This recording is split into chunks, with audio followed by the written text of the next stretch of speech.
3 hits in a row in 1 month. Gadar 2, Oh My God 2, Dream Girl 2.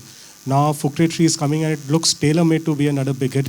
As a producer, do you think so that the film industry, producers in general now would feel that sequels are a much safer bet for the audience? I don't think there are sequels which have not worked also. I'm not going to name them.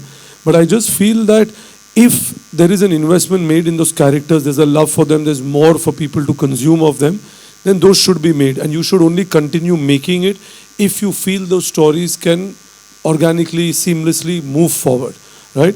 Of course, then there's already a fan base for it. So it only makes sense, but you have to deliver. And there are some films you should just leave aside. You've created a certain mark, and if you're not 100% sure about it, don't attempt it because it's just going to be, because then you're going to kill the franchise, right? Or the love what that film had generated. And I think what has happened is that what you're talking about, all these movies, I think they somehow, including like what you saw with the trailer, it invites you for a collective viewing. So there is a sense of an urgency created that I want to go and I'll mark a date and I want to consume them in a collective environment. So whatever that emotion is, whether it's laughter, it's sorrow, it's joy, you'll want to experience that with a group rather than it just being individual. So I think that's what is going to slowly become going into a cinema. You're going to be wanting to enjoy that in a crowded moment rather than just sitting at home and consuming it. Teachers' Day, I think, will be very relevant if you could share a message to your teachers about how's the journey been from then to now.